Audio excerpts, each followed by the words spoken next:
Hello, everyone, and welcome. I'm Michelle Loh. I'm on the board of director of Elizabeth Foundation for the Arts. EFA is located in Midtown Manhattan.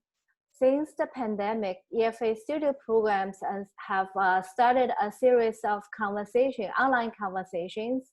That's a way to connect with our member artists. So today I am speaking with Alex Schweder. He is speaking to us from Berlin. Hi, Alex. Hello, Michelle. How are you? Good. How are you? Alex, I saw your work several years ago and we visited your studio. I was really intrigued by your practice. You call it performance architecture. So later on, I would really like to introduce that concept to our audiences. And I understand you have your education in architecture from Princeton University and later also get a PhD from Cambridge in London. Since then, you've been working as an artist, collaborating with other artists or independently. And your work has been included in many institutions, including the Museum of Modern Art in New York, Tate Modern in London, and many art fairs. But you also work with individuals, private clients. So cover variety range of things. First I would like you to tell us more about what is performance architecture. That's a great question, and thank you for asking it, Michelle. So performance architecture is really a way of kind of asking questions with architecture rather than trying to find answers. And the reason I was attracted to performance and architecture is that performance is already happening in architecture. If you think about it, architecture frames everyday actions, everyday goings on, everyday sort of habits. And those are many of the things that performance artists have become really, really good at in terms of working with as a medium. Architects, on the other hand, really treat those activities through as maybe a set of assumptions where they're assuming what people do rather than trying to open things up. So my practice has really tried to explore how can architecture be sort of understood through art and specifically performance art in a way that maybe expands both fields. Great. So if you can give us some examples, so let us understand more, how do you realize these ideas conceptually, but make it into something that's very much connecting with the user and interactive with our audiences. Yes, absolutely. I'd be happy to, Michelle. Great. Okay, so Alex now is sharing your screen and we can see it. Okay, let's see. We're just getting this. Okay, great. So can you see this first image here, Michelle? Yes, I can. This actually is the one that you showed me in your studio when I first visited you.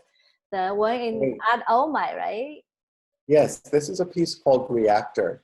And what I'm going to show you today, just to kind of give some sort of sense of what performance and architecture can be, is I'm going to show you a few different ways I've been approaching this as an idea. The first collection of projects are buildings that I build with an artist named Ward Shelley. And we build our own buildings and then move in. And this is one, as you mentioned, that's at Art Omai. And it's a spinning house. So it's a house that's balanced on a single point. And when we move around inside of the house itself tips. So it puts us in relation to one another. So if we want to keep the house balanced, we have to stand kind of at equal distances. And in this photo, you can see Ward has moved all the way to one end, and I'm probably somewhere in the middle, and so the house is kind of tipped. And it also spins in the wind. So when we're moving around inside, our view is constantly changing. And we just we live in these projects for about maybe 10 days to 2 weeks is our kind of average stay. And during that time, we're not doing anything other than just kind of our daily habits. So here we see Ward shaving in the bathroom. And through kind of observing how our habits change, we also observe the way we change. So there's a kind of back and forth between architecture and the people who occupy it. And we occupy it as a performance. We're not really proposing a new way of living. We're not necessarily even proposing a metaphor for anything. This is a work from 2014 called In Orbit. Alex, just so I understand, you and Ward actually lived in the house for 10 days? And you sleep there and do everything in the house? That's right. That's right. We're sleeping there, we're eating there, we're cooking our meals there, we're going to the bathroom, we're working, and we're talking to people. Anyone who comes to see us will be happy to share our thoughts, and we're really curious as to what other people's thoughts are. And so, as I mentioned, how does that experience, you mentioned earlier that actually changes your behavior to the space? Sure. That's a great question. So in this work, we thought we were going to be cooperating. This piece is something that we thought, okay, we want to make a building that requires us to cooperate. Sort of like we saw with the last project. It was a house that, if we wanted it in a certain position, we had to kind of coordinate ourselves. And this house is doing the same. So Ward lived on top of the wheel, and I lived at the bottom of the wheel. Okay. And you can see that everything aligns. The beds are in the same place. The comfortable chairs are in the same place. And so when we walked, the whole house would rotate. And here's an image of that happening. That's me in motion. And as I mentioned, we went into this thinking that it would be about kind of cooperating and always kind of being aware of another person.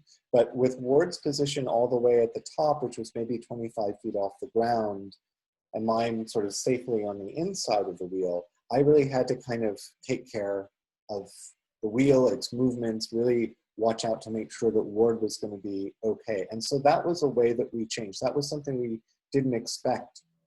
But that's what leads us to new works, these kind of unexpected discoveries that come from occupying these spaces. And there's Ward, of course, at the top, sort of in his more precarious position.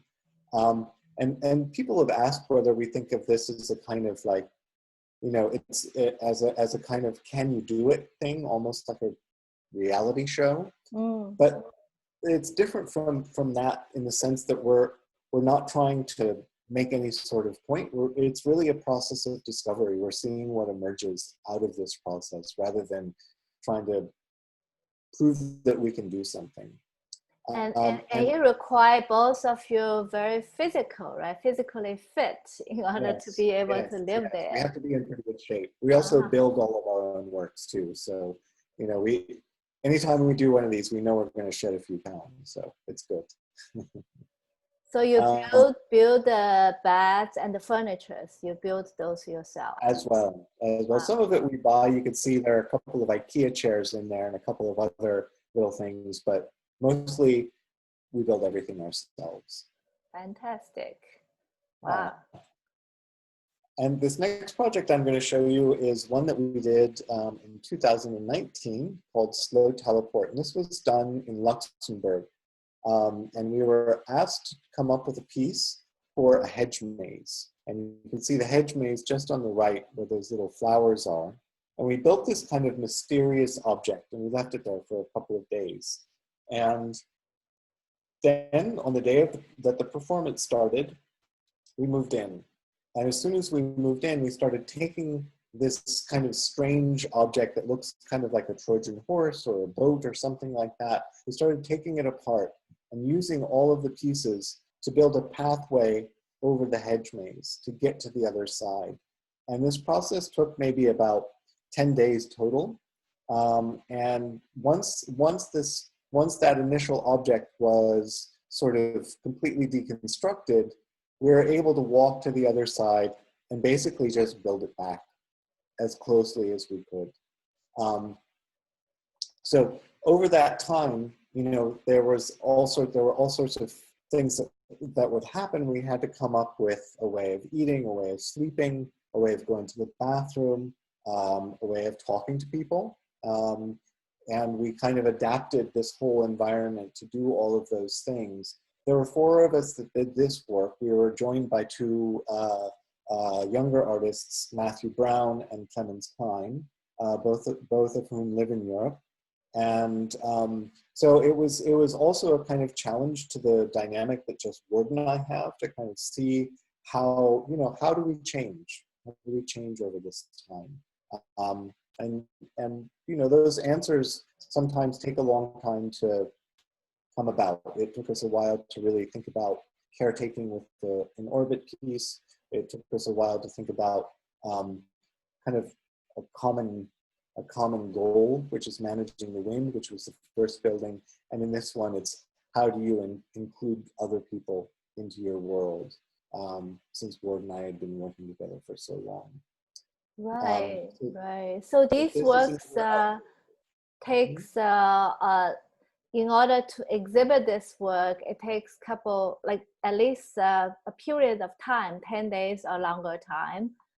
Yeah. For both you and your collaborators to be at the space. Yeah, we don't leave. We never touch the ground in this one. So we just built another pathway, which we can see in front of us, over the hedge maze. So it's followed a different kind of logic than trying to find your way through it.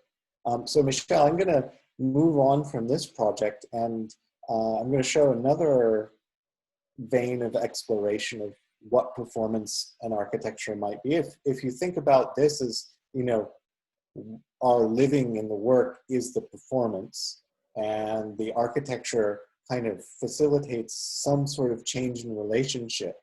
This next set of projects works with inflatables. And this is a very early inflatable, and I'll show you my most recent inflatable. So I started also working with this idea of buildings that change over time, sort of on more of a score, sort of like if you were to hit play on a record player, it would play the same album over and over again. That's kind of what these inflatables do. But what's changing all the time, because these are in constant motion with the fans turning off to let it sink, and then turn the fan on and it rises, there's always some sort of a shift going on in the space. And you as an occupant are needing to interpret that shift. This is the first piece that I did, and it's now in the collection of SF MoMA. That's in San Francisco, right? Correct. This one is in San Francisco. It was made in 2009. And as we can see, it's a clear, transparent, almost kind of a full-scale drawing.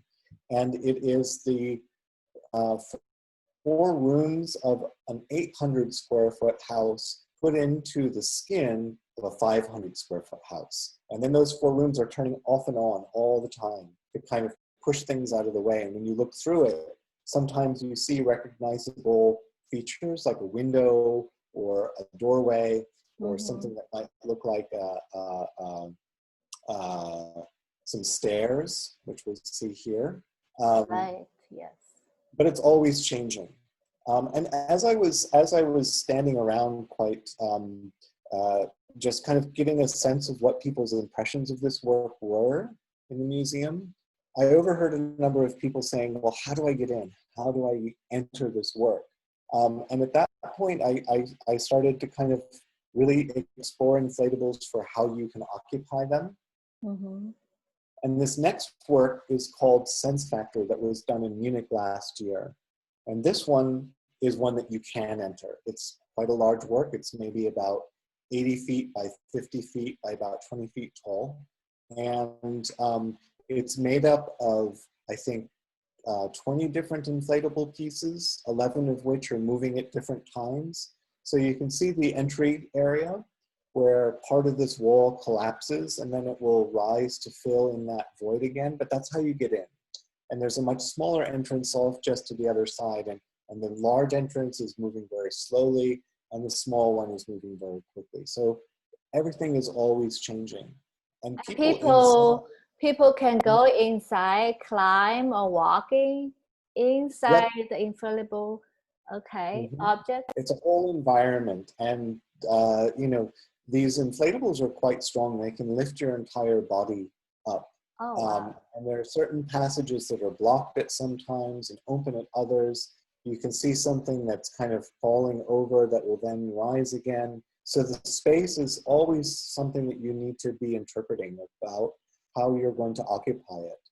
There are suggestions of beds and chairs and carpets and places to walk. So, you know, it's really giving you all sorts of different cues. This is another way of thinking about architecture and performance.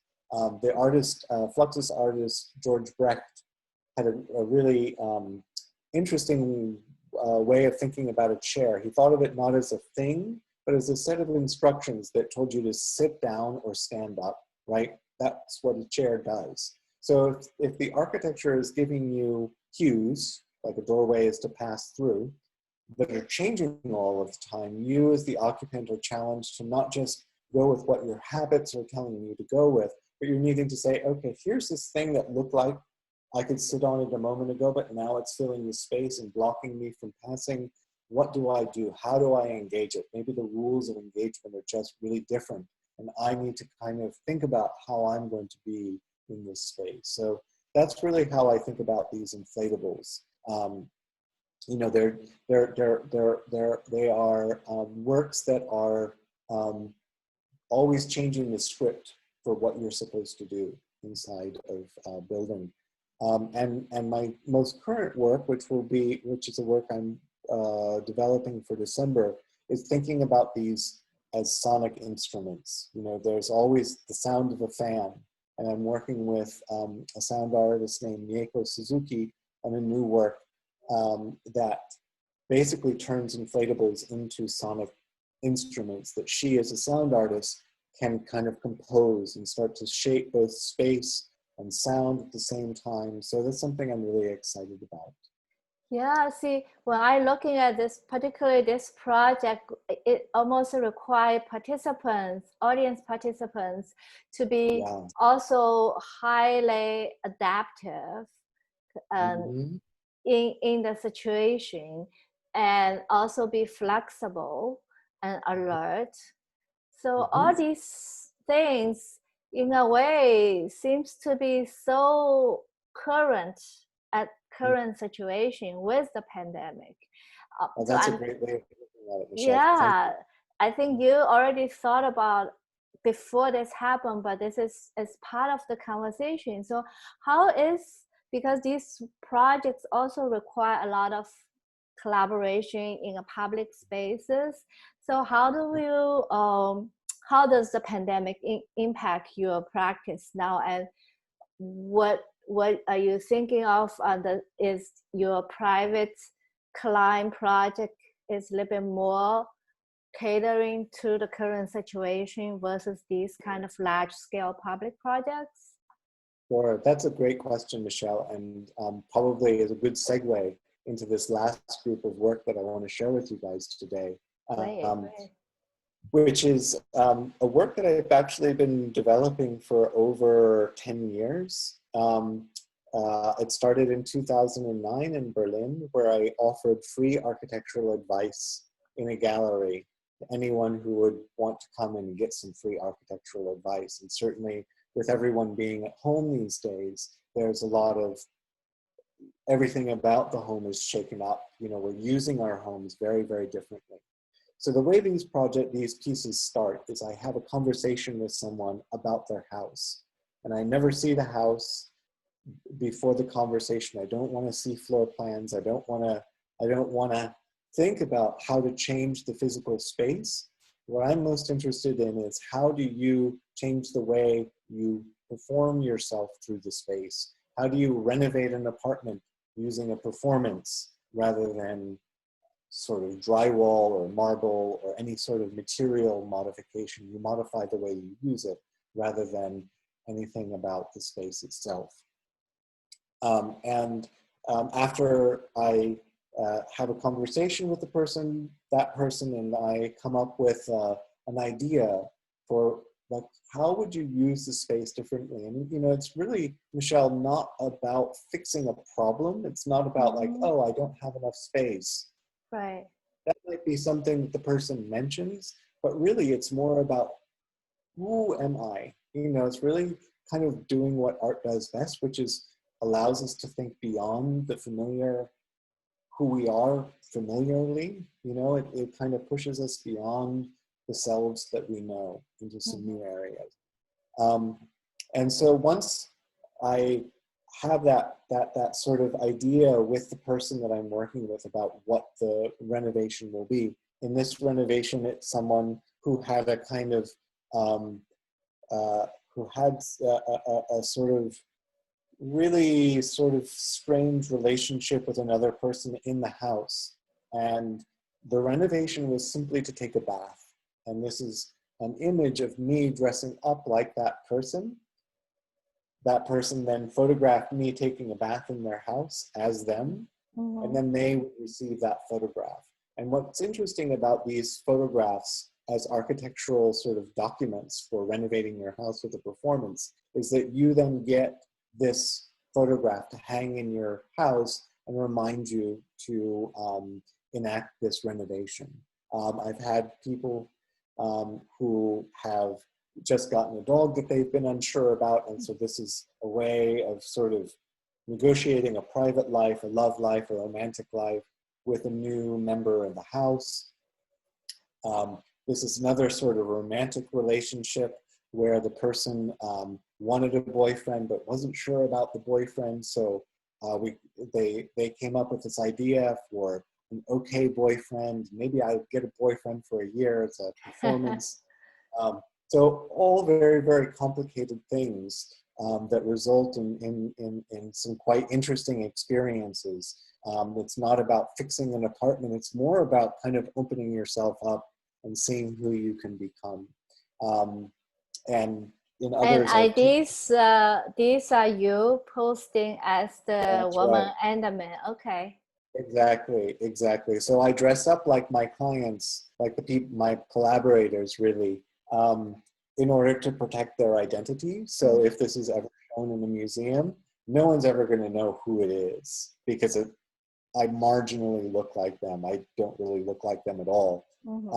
But they know who it is. Like the person, my collaborator knows it's them. They know the story that's kind of been written on the photograph, and then they will continue to think about this action that we've developed for their home. Wow, this seems like a really perfect project to work with people now. And I've been, but I've been working with people. on it, right? Go ahead.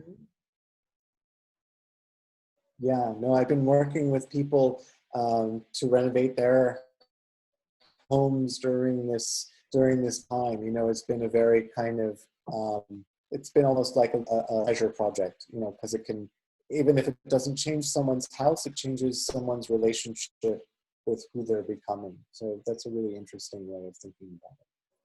Right. And we noticed you spend a lot of times in Berlin.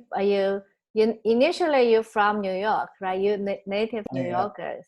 Born and raised, yeah. But you spend even now you're in Berlin. I'm in Berlin right now, yeah. So Germany is a place that I've spent quite a bit of time in, and you know, just noticing the difference between how two countries are handling the pandemic. There's been a very sort of coordinated response, and I was lucky to be able to come to Germany and be here during this time. And I plan to stay here for a little while longer. I've started to get some projects over here, some exhibitions, and things are slowly opening up here. So right now, this is where my work is, as well as my family. And we expect you to come back to New York at some point. Yeah, I'll come to our EFA studios. Yeah, I miss New York a lot. I miss my studio there. Right. Alex, this has been really fantastic. I'm glad that we get a chance to speak, even though you are so far away. I'm glad that, with the modern technology, this is actually working out. And I feel some of our audiences might be interested in looking at particularly this work, have architecture in private homes.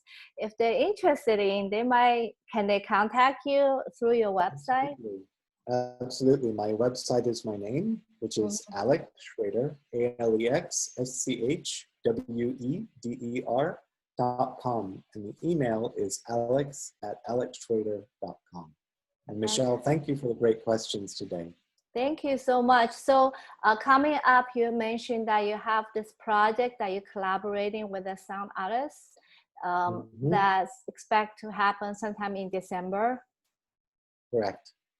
Yeah. At a festival called Alarma, which is a platform for experimental jazz and electronic music that's in Berlin. My wife, Karina, is the director of that festival. So we're going to be working together there as well. Wow. December. Yeah, I'm hoping that we can, at that time, we can travel, and I hope to meet you in person again. And I hope some of our audiences can also, travel, or we can meet everybody in person, either at the EFA or in Berlin or in a private architecture home situation. I hope so too. So too. Thank you so much, everyone. Thank you for joining. And bye everybody. Stay with us every Thursday, 6 p.m. on Instagram EFA Studio programs. Thank you.